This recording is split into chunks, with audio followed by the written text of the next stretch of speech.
Hello tacticians, role-playing gamers and detectives. Welcome back to Blood in Baldur's Gate, the little promo game and nice marketing tool of Larian, and welcome back to playing hardball. So we actually, now let's do it. It has been voted and I think the vote was good. Now we can go to Silver Crescent Beach. Waves lap on the white sand of the beach near Sewer Keep. In the south end of the sea tower, Silver Crescent Beach stretches out along the river shoreline. There was another body to be found here after we were in the morgue, but we didn't really find anything on the body. So that's why we wanted to check out what's going on with the other bodies probably, and maybe we will find something that will connect them and also give us some kind of clue who is or what is behind these murders, right? So waves crash against the tawny sand, washing up driftwood and other debris. Beach. In your search for evidence, you make inquiries among some of the locals who point us, they point us towards Sewer Keep, where something foul washed ashore about 10 days ago that caught the attention of the Flaming Fist. When we arrive at the scene, we notice gulls picking at a piece of cloth. Canvas tarp. The gulls scatter and squawk shrilly when we disturb their discovery. Leaning down for closer view, we make out a damp and blood-soaked canvas tarp. While unraveling the fabric, we see the stamp of a stonemason on misty cord and tumble down. They are conveniently located near Cliffside Cemetery. Okay. Well, except for the blood. There's not necessarily a connection, but well, at this point I guess we can follow everything. River flow, watching the gentle lapping of the Chionta River, along with which Baldur's Gate was built. We note our position downriver. The murder could have taken place anywhere near the shoreline of the city if the Dragonborn body washed ashore here. Well, and that's not much information, right? So this is where we were, the Lockley Street. Modest tenement in East Van, a place we call home. Ah yeah.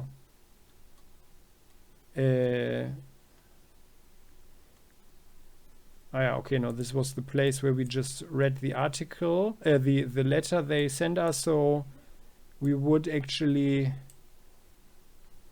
be aware that, that we should rather step away or they would kill us. So anything new here? No. Mortician emerging from the hospital. We see the mortician speaking with the corpse collector.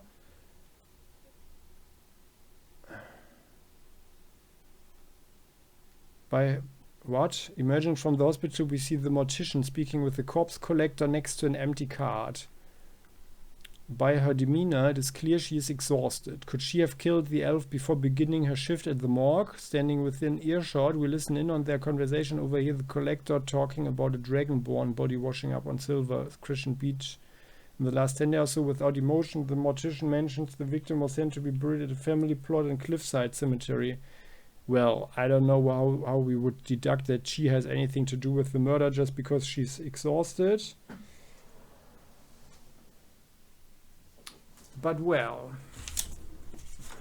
however, this Cliffside Cemetery might be interesting, and that's this in the Misty Court. Okay. So and then we checked out a small workshop is located in the perpetually foggy outskirts of the city. We travel outside the city walls to find an open-air stonemason's workshop in Tumbledown. Yeah, that's where we the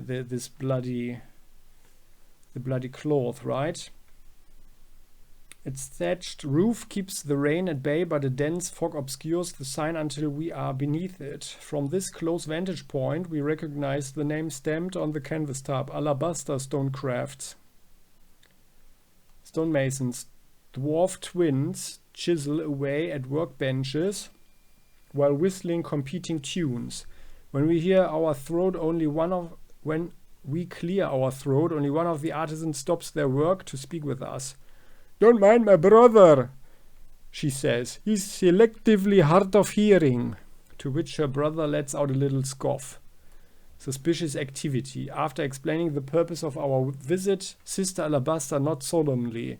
If you're asking about strange goings on around here, I heard something late at night in the days before that Dragonborn was found washed up on Silver Crescent Beach. I can't be sure what it was, but that gravedigger at Cliffside Cemetery is always about at strange hours and doing strange things. Grom Skull Smash is her name. Brother Alabaster yells out, it was either her or the ghosts.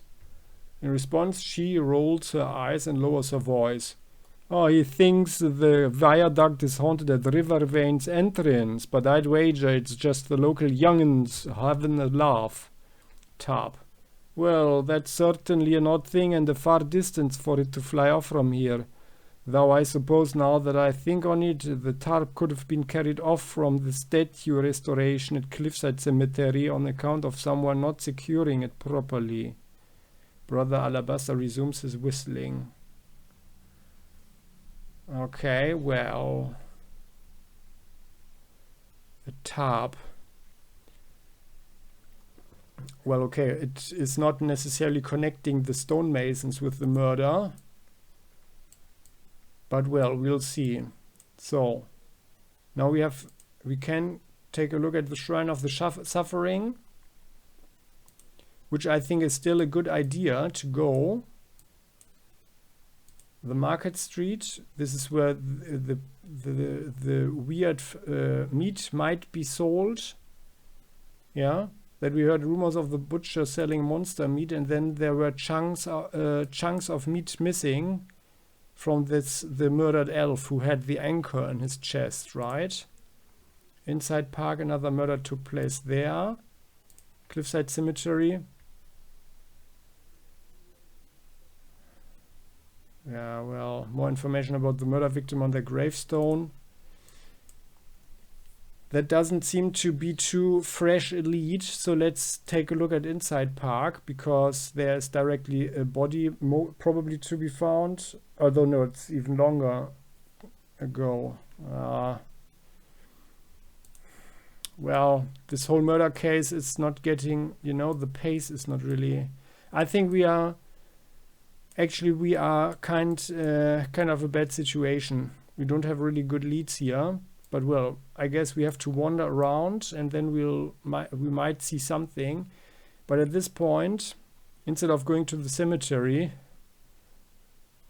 and as there is the gravedigger might know something about the other body, let's have a look at the other body first, right? And then we can talk about this guy, about both things.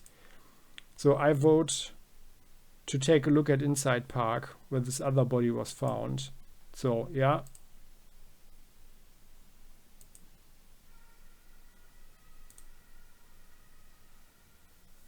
Okay, the really big majority wants to go to Cliffside Cemetery. Well, I think it's wiser to take a look at the other bodies first. But we'll see. We'll see. So, and, well, we didn't get anything else. Speak with Dead token. I think it's better to know more about the bodies, and then we might even, talk with the more interesting one. So, Misty Court, new summary edit, yeah. Check the dispatches section for a summary of the previous week's investigation. Dispatches. What's the dispatches section? Ah. You're traveling in time, my friend? Okay, this was just the percentage. Okay, we can see the percentage. Oh, this was a close one actually. And by the way, I missed the vote. I was a bit late here, but well, anyway, this is how it is now. And well, the community isn't stupid, so we'll get this done. Ah, the dispatches. Okay, is this new? Another brutal murder strikes Baldur's Gate. Let's explore this one. Baldur's Mouth. Another brutal murder strikes Baldur's Gate. Death toll rises after grim discovery at Blade and Stars. Oh, someone's hanging there. Zilba Whistle Pocket, reporter at large. Case notes. A brutal murder near the docks of Sailor Crossing is where the case begins. An elf bard impaled on an anchor. Against these surroundings, I heard a man retching, but chose not to inquire. My priority lay with my former client, whose dockside lodgings the killer may have passed in hasty escape. Drusilla shared her recollections to me of that evening over tea, recounting the distinct sound of hurried footsteps towards the direction of Heapside. The lower city is gripped by crime. My first encounter involved a young street urchin snatching a gold pouch from the dead bard. Later, I, too, fell prey to the dexterous hand of a pickpocket who liberated me of my favorite trinket. Returning to the scene of the crime, I was notified the victim had been removed from the location by a flaming fist guard. The guard was branded with a tattoo on his wrist, a red braid akin to the symbol of Ilmata, and I observed bloodstains on his tunic and shoes. And the guy transported the body to the morgue, so that's not a lead or anything. Victim elf, fake beard, bard, weapon anchor, who is Sceleritas Fail, who is the master. Sceleritas Fail is the person who signed the letter that was basically putting us a little bit under pressure. Then, over at the Blushing Mermaid, local tongues wag with tales of suspicious meat. Speaking with the reporter, I learned the bard's murders, the third in as many 10 days. Could the murders at Inside Park and Silver Crescent Beach also be connected? Later that night, the urchin handed me a sealed letter before slipping back into the shadows. Inside the morgue, the body of the murdered bard had already been processed, eyes and all, but more curious still was the appearance of counterfeit facial hair peeling from his upper lip. Why the disguise? I returned to my home to read the contents of the sealed letter. I am being watched. If I am to trust I can't read that. The notes author, I have 1 day to find the killer, after which I fear darkness awaits me. Okay. And that's it. Okay, well then. Well, we'll see. We'll see what we can find out next and later. Yeah. Well, I think there's no real strong lead. So, in my opinion, we just need to check out the other bodies. Ask the grave digger, maybe he saw something. But then it's also time, in my opinion, to check with all the poor people, because that is like connected to the Thieves Guild probably, and the beggars. You know, they might know something also about this guy.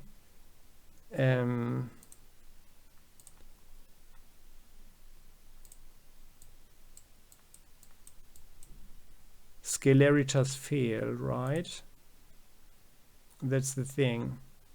So, and just to check it, this is Lockley Street where we live. TikTok detective, yeah, Sceleritas Fail. So that's the situation. So, if you want to share any thoughts or do it, want to think for yourself, but do some votes or something, please, participate, being part of the community. And yeah, I would appreciate it if you like the video and my thoughts of this. If you click the like button, and you are also very welcome to join the channel as well if you haven't done so yet, so you never ever miss an episode again. See you next time. Bye-bye.